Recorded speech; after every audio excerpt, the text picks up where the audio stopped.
On Saturday at lunchtime, it's Wolves against Brentford, followed by 4 3:00 kickoffs, and the afternoon ends with Aston Villa taking on an unbeaten Everton side. On Sunday, 3 matches to look forward to, including that one at the Amex between Brighton and Leicester, and that big London derby at the Spurs Stadium between Tottenham and Chelsea. But we also have a little bit of a reunion game for David Moyes as he takes on his former club, Manchester United. Let's hear from Moyesy and Ole Gunnar Solskjaer. Manchester United will always have to be competitive, trying to win trophies. When they're trying to win the Premier League, that's what that club does. So from that point of view, I think they've given themselves a great chance. They've got a really good balance of youth and experience in their squad now. He's an unbelievable sort of killer as far as scoring goals. He's become, I hope that we can turn Mickey Antonio into a killer of a goal scorer, because Ronaldo started as a wide player and ended up becoming a terrific number 9. So I hope that we can do the same with Mick in the coming years to come. But look, Ronaldo's an excellent player.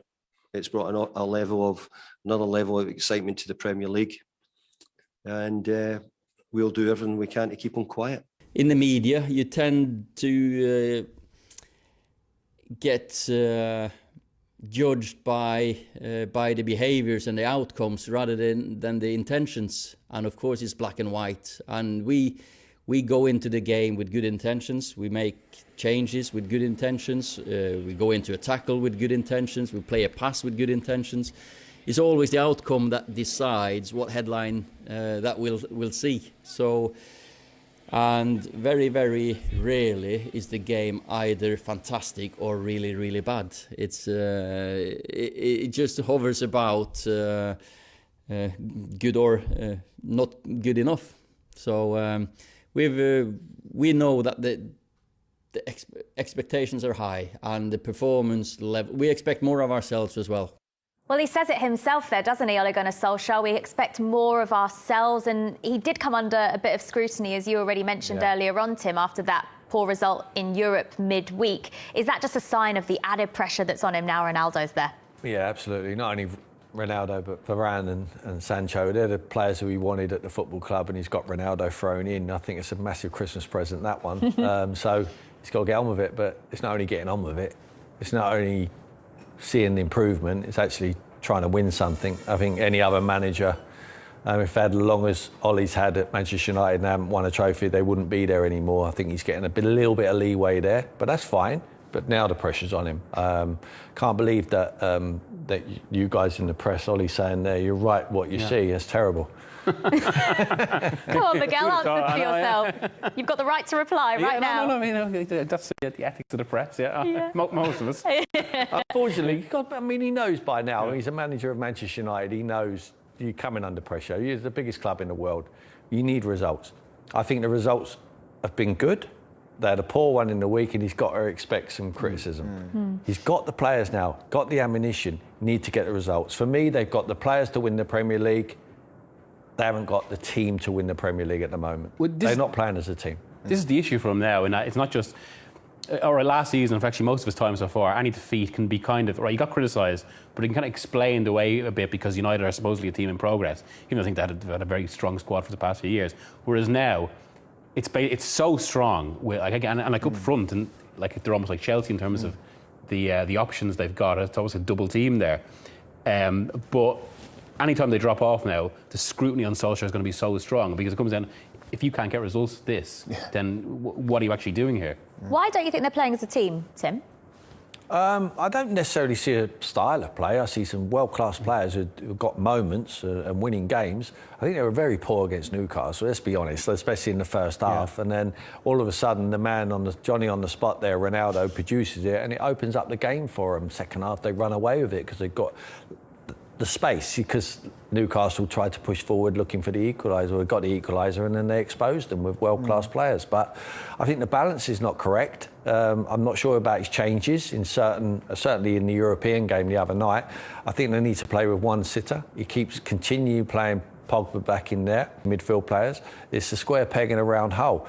We know what Paul can do. We saw his assists early part of the season when he was playing forward with Fernandes. That's what they need to do. They need to find the right blend. At the moment, he cannot find the right blend for the side. Isn't that one of the strange issues he's got now? As brilliant as Ronaldo is, he's changed the hierarchy of tactic. Just because exactly what you're saying there, like I heard, I mean, I suppose we can see it. He prefers Pogba on the left, but now because they've bought Sancho and they've got Ronaldo, and they obviously want Greenwood on the side, it's like the only obvious option for Sancho is on the left, which pushes Pogba back in, and so he changes maybe the chemistry of the team out of what he wants, and kind of it is almost like he's trying to just fit everyone in rather than have a defined style in the way basically all of his three main rivals do. What do you think's the best system, Glenn? Well, I don't think the manager installs belief into the players in the sense that from the outside it looks like, oh, that's Paul Pogba, I can't drop him, or so he's going to have to play there, or I can't imagine him sort of telling the guys the tactics of confidently in a way that he wants to play. I could almost imagine him sort of getting rolled over a little bit and letting the players play the way they want to play. And it takes a big manager to manage these type of characters and players, but unfortunately that's his job. So I think he needs to find a way that he wants to play, then pick the players, and unfortunately people are going to miss out because you look at their team on paper going forward. How does his team not score 3 goals every single game? They're phenomenal going forward. They've got unbelievable players, but they don't play like that every week. So you have to wonder why. Maybe they're not believing in some things they're getting told, because they can't all go and play the way they want to play. They all need to play together a certain way, and that means some of them are going to have to miss out, and they all can't play every week. But you need a manager that is big enough and strong enough to be able to tell them that. OK, so for all of the slight concerns that you guys have over Manchester United, one of the real positives this season has been Pogba and the amount of assists he's got already. I mean, he's had a sensational start to the campaign, Tim. Assists when he's playing as a number 8, up and down, getting forward, getting nearer to Fernandes and now Ronaldo. Yes, I mean, this is a deep pass, great weighted pass there, but if you're going to play someone as a sitting midfield player, then it shouldn't be Paul Pogba. That is not, isn't it? That boy there is a superstar, Greenwood. He has to play.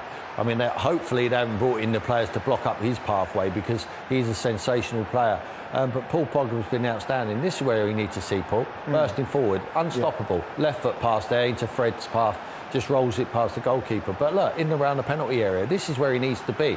This is where he's at home. That's where he plays for France. He affects the football match. If he gets in and around the penalty area, he affects it. He finds the right pass at the right time. He's got every club in the bag. Look at this little pass here. Look, he can find it. And this one here outside the foot. Whoop. Over there, lovely, great finish. Jesse Lingard comes on, finishes it off. He can unlock the door, like Fernandes can. Their stats could be just identical as each other. Paul Pogba could score goals as well. He can burst into the box. Big frame, he's 6'5", or 6'4", wherever he is. Big guy, can arrive at the right time. Fernandes will score different goals, but their numbers will be very, very similar. But they need to play in the right position. You're not asking Fernandes to come and play deep in midfield, but he's asking Paul Pogba to do that.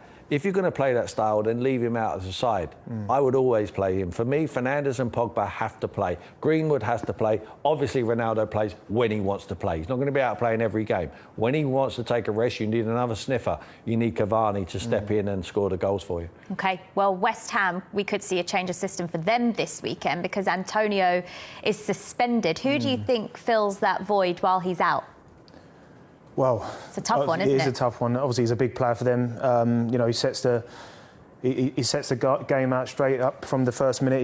He runs his socks off, and the players know exactly how to play with him. So it's hard who's going to replace him. They're not blessed with the biggest squad in the world, so they will miss him. But hopefully, I wouldn't mind seeing them play without a striker because if you haven't got someone that can do what he does, then maybe just get more people around the middle of the park. But it's going to be a problem for the manager, but they don't have they're not blessed with a squad that they can just replace these players easy. Do you think Jared Bowen fits that mould probably the best just for this game, or do you agree with Glenn not going with a striker? I think they play with someone up there, because otherwise you're asking Man United to attack in all numbers, and let everyone come forward. You need to pin someone up there, and I think Jared Bowen's a willing runner. He will move around. He's very willy. He's cute with his movement. If he gets an eye goal, he can score. It's going to be very difficult for him without Antonio because he's the vocal point for them. He's the main man. He's the talisman, and he's been outstanding. That was foolish of him there. He has to learn from that. I mean, Moyes there's talking about turning him into Ronaldo. Good luck. They've had such a good start to the season, though, unbeaten and winning in their return to Europe on Thursday night as well. So they come into this game, despite not having Antonio, actually pretty confident. Oh, yeah, and again, actually, I think that's to their credit, because I think maybe myself included would have thought that last season was a little bit of a freak, that they surely couldn't sustain it, and yet they've picked up right where they were. I mean, often with teams in those situations, you see them suddenly drop off the next season because it's almost like the adrenaline of it all wears off. Yeah. Now, it will be interesting to see how they adapt to Europe, especially given the strength of the squad and, say, what we're seeing now, the lack of a forward. But, I mean, what they feel like, and this is one of the first times you can say this about a Moyes team in a while, they feel very like his Everton team in that they're very solid and they know when to attack, basically. They're well structured in that way and hurt you in the right moments. Set pieces, there'll be a threat. Yes. I think he will spend a lot of time trying to attack from set pieces. I think that's his main threat, really, for this weekend. OK, quick score? Oh, Man United win comfortably. After hammering them and telling them they can't play, and they win easy. OK. Glenn? Yeah, it hurts me to say it, but yeah, I think they could win 2-0. Oh, OK. Right. Well, that's all our featured games covered, but still 5 more matches to look at. It's time to head around the grounds.